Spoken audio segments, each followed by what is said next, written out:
Hello students, रोज़ की तरह आज हम फिर आपके सामने हाजिर हैं फिजिक्स के एक नए टॉपिक के साथ। और आज जो अपना टॉपिक है वो है कूलाम का नियम अर्थात Coulomb's law. Dear students, Coulomb के नियम की आवश्यकता क्यों हुई, सबसे पहले इस बात पर जिक्र करते हैं। जिस तरीके से डियर स्टूडेंट्स ब्रह्मांड की प्रत्येक वस्तु दूसरी वस्तु को अपनी ओर आकर्षित करती है, उस बल को गुरुत्वाकर्षण बल कहते हैं। तो गुरुत्वाकर्षण बल कितना लगता है दो वस्तुओं के बीच में, दो पिंडों के बीच में, जिस तरीके से वो गुरुत्वाकर्षण बल ज्ञात करने के लिए वैज्ञानिक न्यूटन ने, सर आइजैक न्यूटन, भौतिकी के जनक सर आइजैक न्यूटन ने जो गुरुत्वाकर्षण का नियम दिया है, ठीक उसी तरीके से स्टूडेंट्स दो आवेशित वस्तुओं के मध्य में कितना वैद्युत बल लगेगा, दो स्थिर बिंदु आवेशों के मध्य में कितना वैद्युत बल लगेगा, उस वैद्युत बल को ज्ञात करने के लिए जो वैज्ञानिक कूलाम ने जो नियम दिया, डियर स्टूडेंट्स, उसको ही बोलते हैं कूलाम का नियम।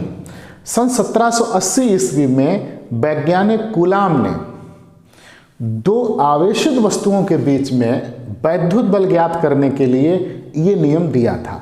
तो देखिए स्टूडेंट्स, ये नियम क्या है। यदि हम दो स्थिर बिंदु आवेश ले लें, दो स्थिर बिंदु आवेश, जिस तरीके से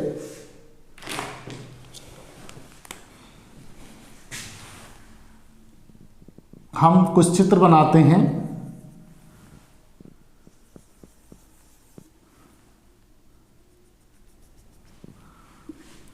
ये प्लस Q1 प्लस Q2 और जो बीच की दूरी है वो मान लेते हैं R। डियर स्टूडेंट्स, जिस तरीके से अमेरिकी वैज्ञानिक बेंजामिन फ्रैंकलिन ने बताया था कि आवेश दो प्रकार के होते हैं, धनावेश और ऋण आवेश। समान प्रकार के आवेश, समान प्रकृति के आवेश, सजातीय आवेश एक दूसरे को प्रतिकर्षित करते हैं। उसी तरीके से ये दो बिंदु आवेश हैं प्लस Q1 प्लस Q2, तो जो प्रतिकर्षण बल लगेगा, जो वैद्युत बल होगा, वो प्रतिकर्षण बल होगा F, और ये भी F। एक बात बहुत छोटी सी है स्टूडेंट्स, यदि दो वस्तुएं आवेशित होती हैं, तो उनके मध्य में वैद्युत बल लगता है। और वैद्युत बल कितने प्रकार का होता है? दो प्रकार का। यदि दोनों वस्तुएं समान प्रकृति के आवेश से आवेशित हैं तो प्रतिकर्षण बल लगेगा, यदि विपरीत प्रकृति के आवेश से आवेशित हैं तो आकर्षण बल लगेगा। तो पहले शब्द क्या है? वैद्युत बल। तो ये जो वैद्युत बल लगेगा, क्योंकि ये भी आवेशित बिंदु आवेश है, ये भी बिंदु आवेश है, तो इन पर प्रतिकर्षण बल F। मान लेते हैं ये जो चित्र है वो है हमारा A। अच्छा, और भी हम चित्र बना सकते हैं। यदि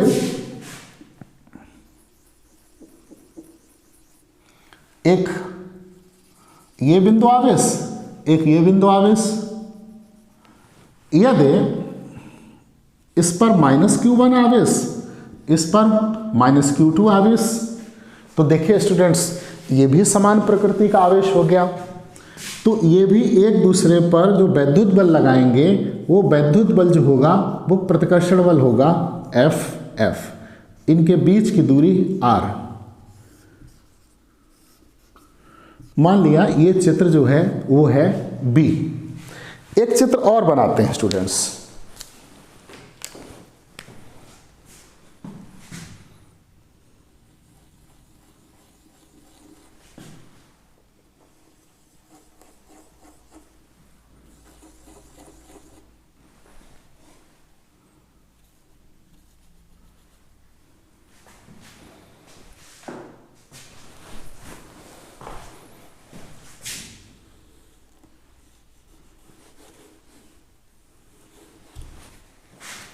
जो चित्र है वो ये है। ठीक है। ये जो है वो प्लस Q1 है और ये माइनस Q2, यानी कि अब विपरीत प्रकृति के आवेश हैं। जब विपरीत प्रकृति के आवेश हैं तो अब इन पर जो वैद्युत बल लगेगा वो आकर्षण बल होगा, और इनके जो बीच की दूरी है पूर्व की भांति स्मॉल r। इस तरीके से हमने ये 3 चित्र बना दिए हैं। समझते हैं क्या है। ये कोई बिंदु आवेश प्लस Q1 और ये कोई बिंदु आवेश प्लस Q2। देखिए स्टूडेंट्स, फ्रांसीसी वैज्ञानिक कूलाम ने जो 1780 में अपना जो नियम दिया था, कूलाम का नियम, कि 2 आवेशित वस्तुओं के बीच में जो वैद्युत बल लगता है वो आखिर कितना वैद्युत बल लगता है, वैद्युत बल को मापने के लिए, 2 आवेशित वस्तुओं के बीच में वैद्युत बल ज्ञात करने के लिए ये नियम है। इस नियम के स्टूडेंट्स कुछ सीमाएं हैं, उस सीमाओं के बारे में हम आपको पहले ही बता देते हैं। जो ये वैद्युत बल ज्ञात करने के लिए कूलाम का जो नियम है, पहली इसकी सीमा जो है वो ये है कि ये नियम केवल बिंदु आवेशों के लिए ही सत्य है। दूसरी इसकी सीमा, मतलब कोई भी प्रत्येक आवेशित वस्तु के बीच में लगने वाला वैद्युत बल हम कूलाम के नियम से नहीं ज्ञात कर सकते हैं, केवल बिंदु आवेशों के लिए ये सत्य है। दूसरा स्टूडेंट्स, जो इसकी जो सीमा है वो ये है, यदि दोनों आवेशित वस्तुएं बहुत अधिक दूरी पर हों या दोनों आवेशित वस्तुएं बहुत नज़दीक हों, जैसे परमाणु के अंदर या नाभिक के अंदर 2 प्रोटॉन हैं तो उनके मध्य लगने वाला वैद्युत बल कितना होगा, प्रोटॉन और इलेक्ट्रॉन, नाभिक के बाहर जो इलेक्ट्रॉन चक्कर लगाते हैं उनके मध्य लगने वाला वैद्युत बल कितना होगा, यानी कि 10⁻⁻10 एंगस्ट्रॉम की कोटि की कोई दूरी हो या 10⁻⁻15 एंगस्ट्रॉम की कोटि की कोई दूरी हो, तो वहाँ पर कूलाम का नियम फेल हो जाता है। डियर स्टूडेंट्स, तो ये केवल बिंदु आवेशों के लिए ही सत्य है। तो ये कोई बिंदु आवेश है प्लस Q1, ये कोई बिंदु आवेश है प्लस Q2, इस पर भी प्लस आवेश है, इस पर भी प्लस आवेश, सजातीय आवेश है, एक जैसा आवेश है, एक ही प्रकृति का आवेश है। इन दोनों के बीच की दूरी जो है वो r है, तो इन पर जो वैद्युत बल लगेगा वो स्टूडेंट्स प्रतिकर्षण बल लगेगा। इसी तरीके से इसमें हमने दोनों बिंदु आवेश माइनस Q1 और माइनस Q2 लिए। डियर स्टूडेंट्स, ये दोनों आवेशित हैं, समान प्रकृति से आवेशित हैं, तो इनके मध्य जो वैद्युत बल लगेगा वो प्रतिकर्षण बल होगा। बीच की दूरी इसमें भी r है। तीसरे चित्र में हमने एक प्लस Q1 बिंदु आवेश लिया और दूसरा माइनस Q2। चूंकि ये विपरीत प्रकृति के बिंदु आवेश हैं तो इनके मध्य में आकर्षण बल लगेगा, जो वैद्युत बल होगा वो आकर्षण बल होगा, बीच की जो दूरी है वो r है। अब देखिएगा स्टूडेंट्स कि वैज्ञानिक कूलाम ने आखिर अपना जो वैद्युत बल संबंधी जो नियम दिया वो आखिर था क्या। तो स्टूडेंट्स, कूलाम ने जो नियम दिया था उस नियम के अनुसार किन्हीं 2 स्थिर बिंदु आवेशों के मध्य कार्य करने वाला वैद्युत बल, चाहे वो आकर्षण बल हो या वो प्रतिकर्षण बल हो, किन्हीं 2 स्थिर बिंदु आवेशों के मध्य कार्य करने वाला वैद्युत बल दोनों बिंदु आवेशों की मात्राओं के गुणनफल के अनुक्रमानुपाती तथा उनके बीच की दूरी के वर्ग के व्युत्क्रमानुपाती होता है। इस वैद्युत बल की दिशा दोनों आवेशों को मिलाने वाली रेखा की सीध में होती है। फिर एक बार समझिए, कूलाम के नियम के अनुसार किन्हीं 2 स्थिर बिंदु आवेशों के मध्य कार्य करने वाला वैद्युत बल अर्थात आकर्षण बल या प्रतिकर्षण बल दोनों आवेशों की मात्राओं के गुणनफल के अनुक्रमानुपाती और उनके बीच की दूरी के वर्ग के व्युत्क्रमानुपाती होता है। इस वैद्युत बल की दिशा दोनों बिंदु आवेशों को मिलाने वाली रेखा की सीध में होती है। अब देखिए स्टूडेंट्स, हमने मान लिया कि जो बिंदु आवेश हैं वो है Q1 और Q2। बिंदु आवेश है Q1 Q2। पहले बिंदु आवेश की मात्रा जो है वो Q1 है, दूसरे बिंदु आवेश की जो मात्रा है वो Q2 है, और इनके बीच की जो दूरी है वो है R। इन तीन चित्रों में से किसी भी एक चित्र को आप बना सकते हैं यदि ये बोर्ड परीक्षा में आता है। आवश्यक नहीं है कि तीनों ही चित्र बनाए जाएं, आपकी जो मर्जी हो, जौन सा चित्र बनाना हो वो चित्र आप बना सकते हैं। तो देखिए स्टूडेंट्स, इसके अनुसार जो वैद्युत बल होगा, वैद्युत बल F इज प्रोपोर्शनल, जैसा कि कूलाम के नियम में कहा गया है कि किन्हीं दो स्थिर बिंदु आवेशों के मध्य कार्य करने वाला आकर्षण बल या प्रतिकर्षण बल दोनों आवेशों की मात्राओं के गुणनफल के अनुक्रमानुपाती। तो देखिए स्टूडेंट्स, जो वैद्युत बल है वो दोनों आवेशों की मात्राओं के गुणनफल के अनुक्रमानुपाती, यानी कि Q1 और Q2 के गुणनफल के अनुक्रमानुपाती। ठीक है, Q1 इंटू Q2 तथा जो वैद्युत बल है वो दोनों बिंदु आवेशों की बीच की दूरी के वर्ग के व्युत्क्रमानुपाती होता है, तथा F इज प्रोपोर्शनल 1/r²। अब देखिए हम इन दोनों को मिला देते हैं तो ये हो जाएगा F प्रोपोर्शनल Q1 Q2/r²। जब हम अनुक्रमानुपाती का चिन्ह हटाते हैं तो उसकी जगह हमें कोई नियतांक रखना पड़ता है, तो हमने नियतांक रख दिया F equal to small k Q1 Q2/r²। एक बार फिर समझ लीजिए, हम इसको फिर समझाते हैं।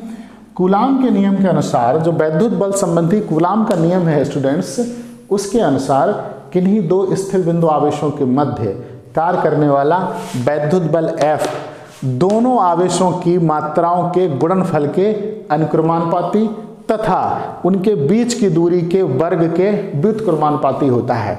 दोनों बिंदु आवेश क्या थे? Q1 और Q2। बीच की दूरी कितनी है स्टूडेंट्स? R।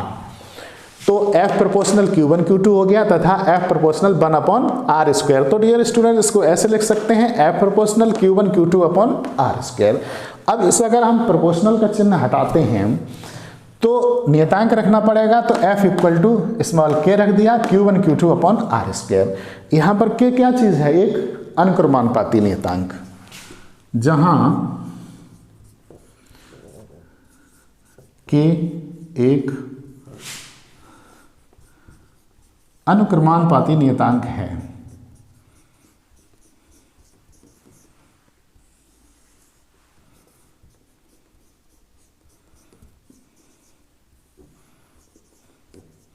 डियर स्टूडेंट्स, प्रयोगों द्वारा जो k का मान होता है वो 9.0 इंटू 10⁹ प्रयोगों द्वारा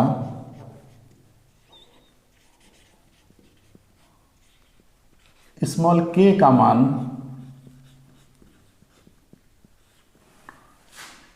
9.0 इंटू 10⁹ न्यूटन मीटर स्क्वायर प्रति कूलाम स्क्वायर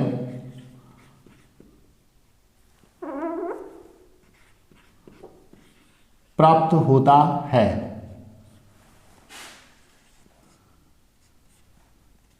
यदि दोनों बिंदु आवेशों के मध्य माध्यम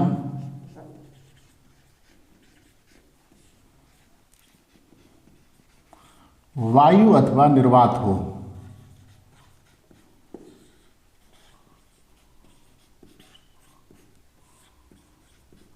जी हाँ स्टूडेंट्स, प्रयोगों द्वारा जो स्मॉल k अनुक्रमानुपाती नियतांक है उसका मान 9.0 इंटू 10⁹ न्यूटन मीटर स्क्वायर प्रति कूलाम स्क्वायर प्राप्त होता है यदि दोनों बिंदु आवेशों के मध्य माध्यम जो है वो वायु अथवा निर्वात हो। तो ये वैद्युत बल F कितना हो जाएगा 9.0 into 10⁹ Q1 Q2 upon R square. और मात्रक स्टूडेंट्स न्यूटन। एक बात और स्टूडेंट्स, यदि माध्यम वायु अथवा निर्वात है, दोनों बिंदु आवेशों के मध्य में यदि माध्यम वायु अथवा निर्वात है तो स्मॉल k को 1/4πε0 भी लिखते हैं और इसका मान 9.0 इंटू 10⁹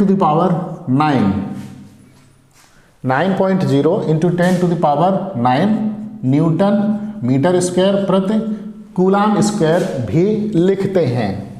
तो हम इसे इस तरीके से लिख सकते हैं F = 1/4πε0 या ε0 Q1 Q2 upon R square Newton, जहां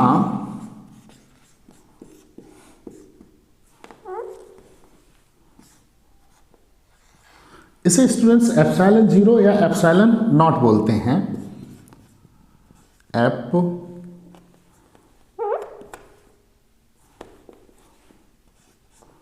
एप्सिलॉन 0 या नॉट। ε0 को वायु अथवा निर्वात की वैद्युतशीलता कहते हैं।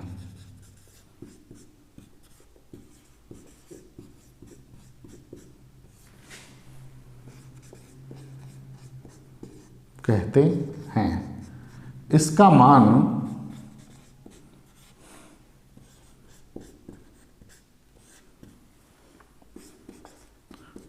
8.85 into 10⁻⁻12 coulomb square upon newton metre square होता है। अब देखिएगा स्टूडेंट्स, यदि दोनों बिंदु आवेशों के मध्य में जो माध्यम है वो वायु अथवा निर्वात है, तो कूलाम के नियम का सूत्र प्राप्त होता है ये F = 1/4πε0 Q1 Q2 upon R square Newton. यहाँ जो 1/ε0 की जो वैल्यू है वो किसके बराबर होती है 9.0 इंटू 10⁹ के बराबर।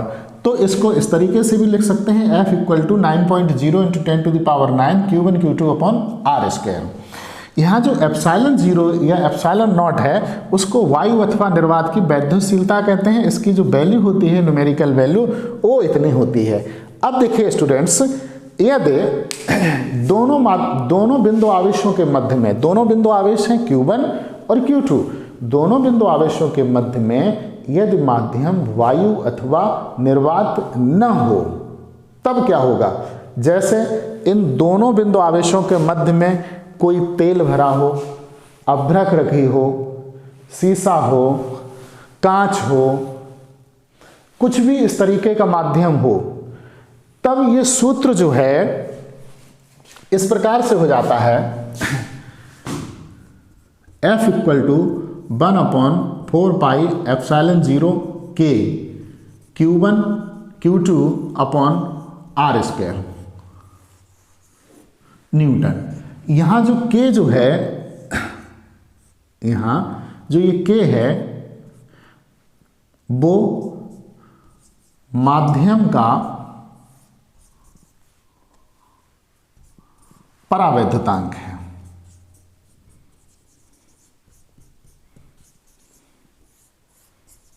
डियर स्टूडेंट्स, K का मान वायु अथवा निर्वात के लिए सदैव 1 होता है। यदि दोनों बिंदु आवेशों के मध्य में वायु अथवा निर्वात के स्थान पर जैसे कांच है, मोम है, अभ्रक है, इस तरीके का कोई मटेरियल है, कोई माध्यम है, तब तब ये सूत्र लगता है F equal to 1/4πε0 K Q1 Q2 upon R square. यहाँ K जो है वो माध्यम का परावैद्युतांक है। खास बात ये, यदि माध्यम दोनों बिंदु आवेशों के मध्य में वायु अथवा निर्वात नहीं है तो K का मान सदैव सदैव 1 से अधिक होता है। जी हाँ, और यदि माध्यम वायु अथवा निर्वात है तो K की वैल्यू 1 प्राप्त होती है। डियर स्टूडेंट्स, इसको एक बार फिर से समझ लीजिए। ये कूलाम का नियम है। फ्रांसीसी वैज्ञानिक कूलाम ने सन 1780 के दशक में किन्हीं दो बिंदु आवेशों के मध्य लगने वाले वैद्युत बल को ज्ञात करने के लिए यह नियम प्रतिपादित किया था। डियर स्टूडेंट्स, इस नियम की कुछ सीमाएं हैं और उसकी पहली सीमा स्टूडेंट्स यही है कि ये जो नियम है बहुत अधिक दूरियों के लिए और बहुत नजदीक की दूरियों के लिए सत्य नहीं है। ये जो नियम है वो केवल और केवल बिंदु आवेशों के लिए ही सत्य है। तो इसलिए स्टूडेंट्स, इसमें सदैव जो जिक्र करते हैं वो कभी ये नहीं कहते हैं कि किन्हीं भी दो वस्तुओं के बीच में, ना, किन्हीं दो बिंदु आवेशों के बीच में लगने वाले वैद्युत बल को ज्ञात करने के लिए फ्रांसीसी वैज्ञानिक कूलाम ने सन 1780 में जो नियम दिया था, वैद्युत बल ज्ञात करने के लिए जो नियम दिया था, उसको बोलते हैं कूलम्स लॉ। और इसके अकॉर्डिंग किन्हीं दो स्थिर बिंदु आवेशों के मध्य कार्य करने वाला आकर्षण बल या प्रतिकर्षण बल दोनों आवेशों की मात्राओं के गुणनफल के अनुक्रमानुपाती और उनके बीच की दूरी के वर्ग के व्युत्क्रमानुपाती होता है। इस वैद्युत बल की दिशा दोनों बिंदु आवेशों को मिलाने वाली रेखा के अनुदिश होती है या सीध में होती है। तो F प्रोपोर्शनल Q1 Q2 और F प्रोपोर्शनल 1/r²। दोनों को हमने मिला दिया तो F, इसको हम लिख सकते हैं, यहाँ पर लिख दीजिए, या F proportional Q1 Q2 upon r²। Proportional का चिन्ह हटाया तो हमने ये नियतांक रख दिया F equal to small k Q1 Q2 upon r², जहाँ k एक अनुक्रमानुपाती नियतांक है। दोनों प्रयोगों द्वारा स्मॉल k का मान 9.0 × 10⁹ प्राप्त होता है। कब? जब दोनों बिंदु आवेश वायु अथवा निर्वात में स्थित हों तो डियर स्टूडेंट्स, हमने लिख दिया F equal to 9.0 × 10⁹ Q1 Q2 upon r²। जब माध्यम वायु अथवा निर्वात हो दोनों के मध्य में, तो ये जो है वो 1/ε0 1/4πε0 के बराबर होता है। तो F equal to 1/4πε0 Q1 Q2 upon r² newton. यहाँ जो ε0 है या ε0 है, इसको वायु अथवा निर्वात की वैद्युतशीलता बोलते हैं। इसकी जो न्यूमेरिकल वैल्यू होती है वो 8.85 × 10⁻12 coulomb square upon newton metre square. Dear students, यदि दोनों बिंदु आवेशों के मध्य में वायु अथवा निर्वात नहीं है, कोई माध्यम है किसी भी जो के परावैद्युत का, जिसका परावैद्युतांक कुछ है, तब इन दोनों बिंदु आवेशों के मध्य लगने वाला जो वैद्युत बल होगा F, वो 1/4πε0 K Q1 Q2 upon r² newton. यहाँ जो K है वो माध्यम का परावैद्युतांक है। वायु अथवा निर्वात के लिए परावैद्युतांक कैपिटल K की जो वैल्यू होती है वो सदैव 1 होती है। यदि इनके मध्य में जैसे कांच, मोम, अभ्रक इत्यादि, तेल वगैरह कोई चीज़ भरी है दोनों बिंदु आवेशों के मध्य में, तब K का मान सदैव 1 से अधिक होता है। तो डियर स्टूडेंट्स, ये था हमारा आज का टॉपिक, कूलाम का नियम। हमारे चैनल को देखते रहिएगा। मिलते हैं नेक्स्ट टाइम किसी नए टॉपिक के साथ। Thank you.